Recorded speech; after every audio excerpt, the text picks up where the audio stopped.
ঈশ্বরকে ধন্যবাদ করছি, কিন্তু ঈশ্বরকে কি দিচ্ছি? ঈশ্বরকে আমাদের উত্তম বিষয় দিতে হবে। আপনার শ্রেষ্ঠ উপহার আপনাকে ঈশ্বরকে দিতে হবে, এটা মনে রাখবেন। পণ্ডিতরা যিশুকে দেখতে গেছিল, কি নিয়ে গেছিল? 10 টাকার চকলেট। তখনকার দিনের মূল্যবান বস্তু। সেই জন্য ঈশ্বরকে ধন্যবাদ দিতে গেলে আমরা সকল ভাই বোনকে নিয়ে ধন্যবাদ দেবই, আনন্দ শেয়ার করবই, সেই সময় ঈশ্বরকেও আমার কিছু দিতে হবে, এটা বাইবেল বলছে। আমরা জানি না, সেই জন্য আমি বললাম যেন এর পরবর্তীকালে আমরা যখন ধন্যবাদ দেবো, ঈশ্বর নিশ্চয়ই দেবো, সকল ভাই বোনকে নিয়ে দেবো এবং ঈশ্বরকেও দেবো, ঠিক আছে? আরেকটা বিষয় হচ্ছে এই যে পরিবার, আমি অনেকবার বলি আত্মীয় এবং জ্ঞাতি দুটো তফাৎ আছে। এটা হচ্ছে কি আত্মীয়, কি করে আত্মীয় হলাম? কারণ একই আত্মায় আমরা জাত হয়েছি, পবিত্র আত্মায় জন্ম নিয়েছি, ওই জন্য আমরা আত্মীয়। এই আত্মীয়তা কখনো শেষ হবে না, স্বর্গে যখন যাব তখনও সেই আত্মীয় থাকবে। কিন্তু জ্ঞাতিটা কি? যেটা মাংসিক রক্তে সম্পর্ক, সেটা জ্ঞাতি বলা হয়। আমার ভাই বোন এরা কিন্তু বিঘ্ন পেয়ে যাবে, এরা বিভিন্ন বিষয়ে ভাই বোনের ঝগড়া হবে, ছেলে মেয়ের ঝগড়া হবে, বাবা মার ঝগড়া হবে, কারণ তারা মাংসিক আত্মীয়, মাংসিক জ্ঞাতি। কিন্তু এই যে আত্মার আত্মীয়, কোনো ঝগড়া হবে না। সুতরাং আমরা কি হচ্ছি? একই পরিবার। আমাদের বাবাকে, হ্যাঁ মনে রাখবে, আমাদের পিতা হচ্ছেন ঈশ্বর, আর আমরা সকলে ঈশ্বরের সন্তান। হ্যাঁ, সুতরাং এই সম্পর্ক কখনো ছিন্ন হবে না, মরে গেলেও হবে না,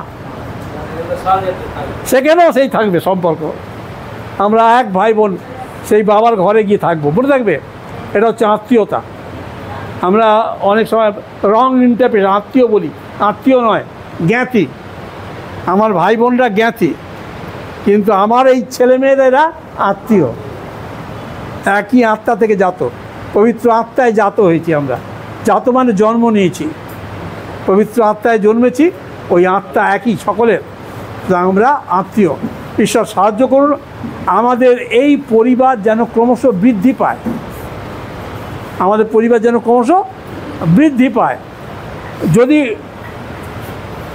যদি কোনো পরিবার বৃদ্ধি না পায়, তাহলে তাকে কী বলা হয়? বাংলায় একটা কি বলে? হ্যাঁ, নো, কথাটা খুব খারাপ শুনতে লাগে, বাঁজা বলা হয়। যে মহিলার সন্তান হয় না, এই চার্চ কথাটা, মণ্ডলী কথাটা স্ত্রীলিঙ্গ।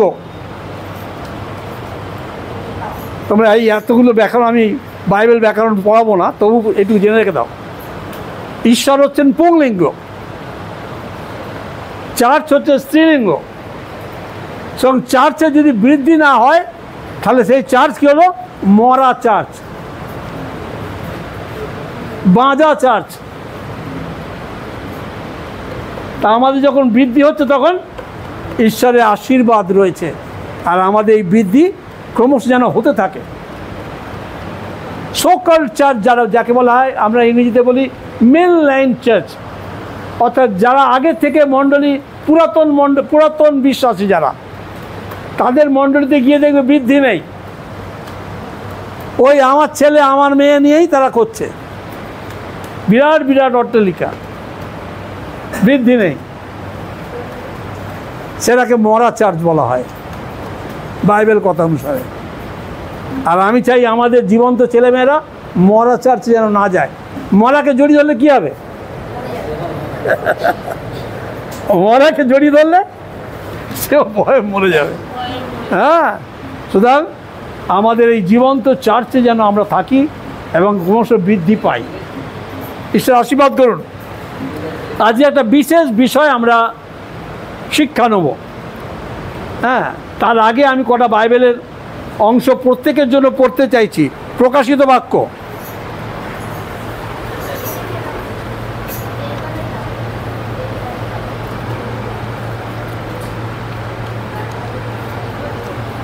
প্রকাশিত বাক্য 4 অধ্যায় 8 পদ। কেউ পড়ো, প্রত্যেকে বাইবেল পড়ো। সেই চারি প্রাণীর প্রত্যেকের 6-6টি চক্ষু, এবং তাহারা চারিদিকে ও ভিতরে চক্ষুতে পরিপূর্ণ। হ্যাঁ, আর তাহারা দিবারাত্র অবিশ্রামে এই কথা কহিতেছে, কি কথা কইতেছে বলো, ওইটা পড়ো। পবিত্র পবিত্র পবিত্র প্রভু ঈশ্বর সর্বশক্তিমান, যিনি ছিলেন ও যিনি আছেন ও যিনি আসবেন। 11, হে আমাদের প্রভু ও আমাদের ঈশ্বর, তুমি প্রতাপ ও সমাদর পরাক্রম গ্রহণের যোগ্য, কেননা তুমি সকলের সৃষ্টি করিয়াছ, এবং তোমার ইচ্ছা হেতু সকলই অস্তিত্বপ্রাপ্ত ও সৃষ্ট হইয়াছে। সকলে বলো আমেন। আমেন। আমরা এমন একটা, এই গানটা জানো, পবিত্র পবিত্র সর্বশক্তিমান, যিনি ছিলেন, যিনি আছেন, যিনি আসিতেছেন। Very good. পবিত্র পবিত্র আমাদের ঈশ্বর পবিত্র, যিনি ছিলেন, যিনি আছেন, যিনি আসিতেছেন। হালেলুয়া। হ্যাঁ, আনন্দের বিষয়। আমাদের ঈশ্বর তিনি আসছেন। কেন আসছেন? জন 14:3 পদ কি বলছে? আমি আসছি তোমাদেরকে নিয়ে যাবার জন্য। কোথায় নিয়ে যাবে? হ্যাঁ, যেখানে তিনি আছেন। তো আমাদের ঈশ্বর, আমাদের হতাশা নেই, নিরাশা নেই। আমি মরে যাচ্ছি, যেন কোনো হতাশ না হই।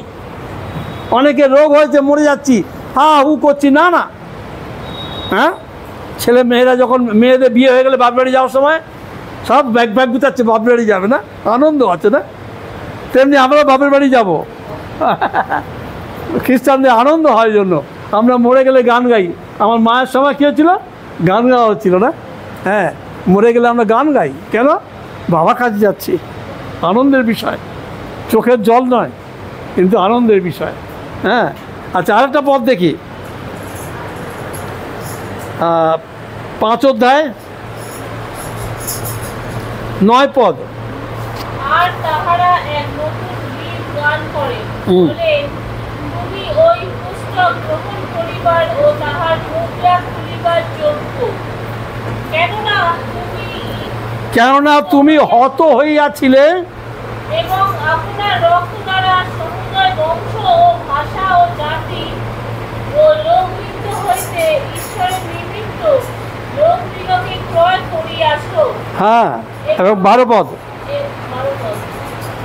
মেষ শাবক, না না, মেষ শাবক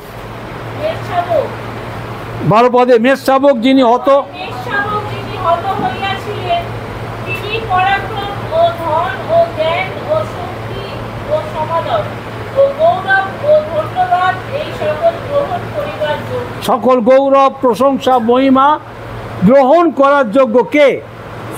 ভেরি গুড, ঈশ্বর। হ্যাঁ, তারপরে আবার 13 পদে পড়ো। যিনি সিংহাসনে বসিয়া আছেন, তাহার প্রতি ও মেষ শাবকের প্রতি ধন্যবাদ ও সমাদর ও গৌরব ও কর্তৃত্ব যুগ পর্যায়ে যুগে যুগে বর্ধিত। আমেন। সমস্ত ধন্যবাদ, প্রশংসা, কর্তৃত্ব, সম্মান সব কে পাওয়ার যোগ্য? ঈশ্বর। আজকে এরা 2 ভাই, তাদের ঈশ্বর টোটো দিয়েছে। আমি আরেকবার বলি, এই যে টোটো দিয়েছে মানে ওটা ওদের জন্য নয়, ওরা নিজেরা বলেছে যেন ওর দ্বারা ঈশ্বরের গৌরব হয়। কী করে গৌরব হবে? যখন ভাই বোনরা যারা আসতে চায় তাদেরকে নিয়ে আসবে, যতজন সম্ভব তারা ওই টোটোতে নিয়ে আসবে ঈশ্বরে। হ্যাঁ, যেন অন্যভাবে গাড়ি বাড়িতে না আসতে পারে, না আসে, আমাদের টোটো যে সেই টোটোতে যেন আসতে পারে। হ্যাঁ, ঈশ্বর। এবং যখনই তোমরা টোটো বাড়ি থেকে ছাড়বে, প্রার্থনা করে ছাড়বে। আবার এখান থেকে যাবার সময় প্রার্থনা করে যাবে যেন ঈশ্বর বাইরে যাওয়া ভিতরে আসা নিয়ন্ত্রণ করে। কারণ অনেক সময় হয়তো বেশি লোক হয়ে যাবে, যেন অসুবিধা না হয়। ঠিক আছে, আজকে যে বিষয়ে আমরা আলোচনা করব সেটা হচ্ছে, আমরা দেখি 103-এর গীত সংহিতা 103।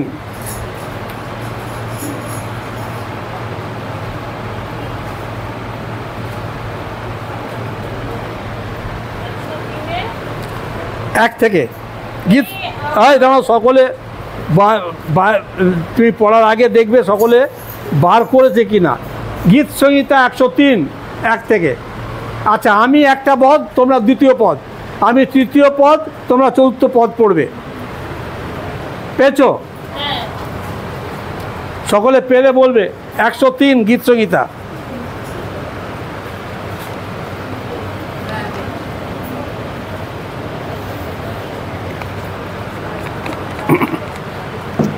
প্রকাশবাবুর কাছে বাইবেল নেই না? আমাদের ভাইয়ের কাছেও বাইবেল নেই না। বাইবেলটা দাও, বাইবেলটা ওনাকে দাও। এর কাছে বাইবেল পাবে তো। মেয়েরা একটা বাইবেল শেয়ার করে নাও। আচ্ছা, তুমি দাদার কাছে এসো, একশো বাইবেল দেখো, ওকে ডেকে নিন। হ্যাঁ, বাইবেল দেখো, প্রত্যেকে বাইবেল দেখো। গীত সংহিতা 103। আমি 1 পদ, তোমরা 2 পদ, আমি 3 পদ, তোমরা 4 পদ, এইভাবে আমরা পুরোটা পড়ব। সকলে পেয়েছে? লেখা আছে, এটা দাউদের গীত। কার? দাউদ। দাউদ কে ছিল?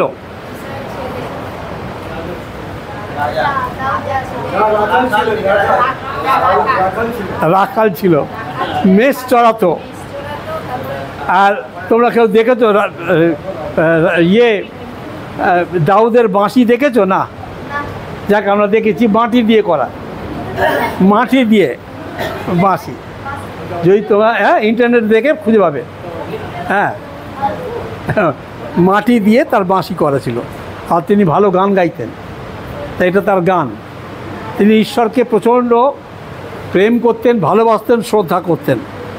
তা তিনি লিখছেন, আমি 1 পদ, তোমরা 2 পদ, এরমভাবে। হে আমার প্রাণ, সদাপ্রভু ধন্যবাদ করো। হে আমার অন্তরস্থ সকল, তাহার পবিত্র নামে ধন্যবাদ করো।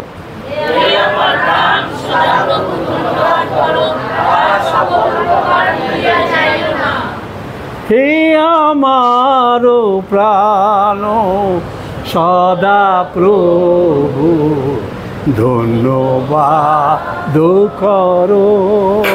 হ্যাঁ, হে আমার প্রাণ, সদাপ্রভু ধন্যবাদ করো। এবং কি বলছে? তাহার পবিত্র নামের ধন্যবাদ করো। এটা একটা চ্যালেঞ্জ। আমাদের ঈশ্বর পবিত্র। পৃথিবীতে আজ পর্যন্ত কেউ, কোনো বিচারক, কোনো রাজা, কোনো পাবলিক, সাধারণ লোক ঈশ্বরের এবং যিশুর মধ্যে কোনো মন্দতা খুঁজে পায়নি। আর তোমাকে আমাকেও ঠিক তদ্রূপভাবে পবিত্র হতে হবে। গত সপ্তাহ, আগের সপ্তাহে আমি তমলুকে ছিলাম। ওখানেও আমি অন্য জিনিস প্রচার করছিলাম, নোহর বিষয়ে প্রচার করছিলাম। আদি পুস্তক 6 অধ্যায়, যে ঈশ্বর, পৃথিবী তখন এত মন্দতায় পরিপূর্ণ, কেবল নোহকে এবং নোহর পরিবারকে ঈশ্বর প্রিয় মনে করলেন। আজকে পৃথিবী যখন মন্দতায় পরিপূর্ণ, তুমি আমি যখন পবিত্র ঈশ্বরকে জানতে পেরেছি, যেন আমি তুমি ঈশ্বরের মনোনীত এবং প্রিয় হতে পারি। কিভাবে প্রিয় হতে পারবো? দেখি আমরা ইব্রিয় তার 11 অধ্যায় 6 পদ। এখানে হাত রাখো। হ্যাঁ, বিনা বিশ্বাসে প্রীতির পাত্র হওয়া সাধ্য নয় ঈশ্বরের। বিনা বিশ্বাসে ঈশ্বরের প্রীতির পাওয়া হওয়া সাধ্য নয়, কারও সাধ্য নয়। সুতরাং আমাদের প্রথম কি দরকার? আমাদের বিশ্বাস, এবং পরে দেখাবো যে কী বিশ্বাস, কিসে বিশ্বাস। হ্যাঁ হ্যাঁ আচ্ছা, তারপর আমি 3 পদ পড়ছি, আবার চলে আসি 103 গীতে। তিনি তোমার সমস্ত অধর্ম ক্ষমা করেন, তোমার সমস্ত রোগের প্রতিকার করেন।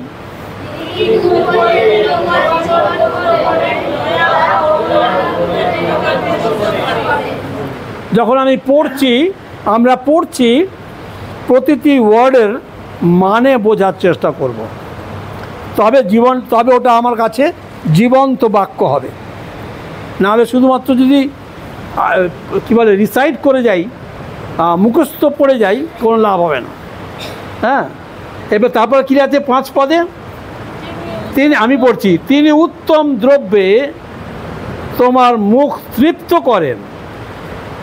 তারপর তোমরা 4 পদ পড়েছো? হ্যাঁ, ও ঈগল পক্ষীর ন্যায় তোমার নূতন যৌবন হয়।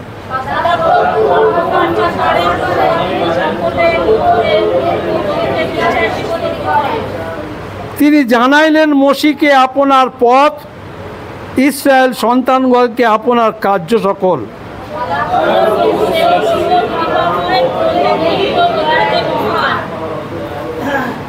তিনি নিত্য অনুযোগ করিবেন না, চিরকাল ক্রোধ রাখিবেন না।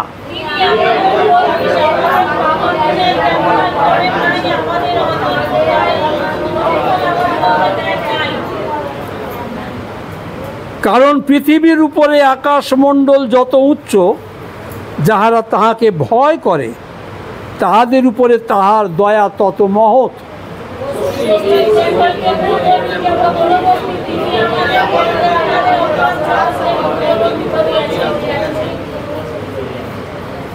পিতা সন্তানদের প্রতি যেমন করুণা করেন, যাহারা সদাপ্রভুকে ভয় করে তাহাদের প্রতি তিনি তেমনই করুণা করেন।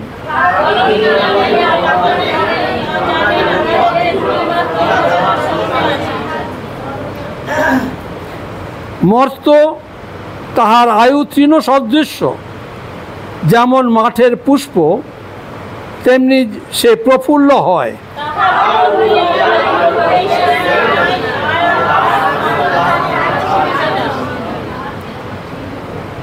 কিন্তু সদাপ্রভুর দয়া যাহারা তাহাকে ভয় করে তাহাদের উপরে অনাদিকাল অবধি অনন্তকাল পর্যন্ত থাকে, এবং তাহার ধর্মশীলতা পুত্র পৌত্রদের প্রতি বর্তে।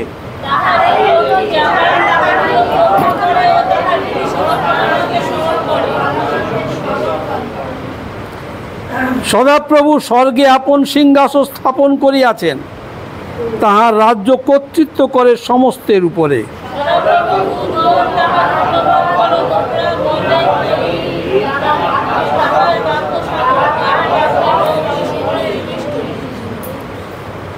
সদাপ্রভুর সমস্ত বাহিনী তাহার ধন্যবাদ করো, তোমরা তাহার পরিচারক, তাহার অভিমত সাধক।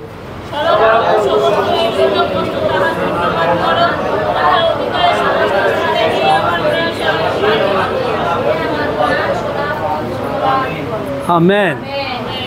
হে আমার প্রাণ সদাপ্রভুর ধন্যবাদ করো। আজকের এই ধন্যবাদ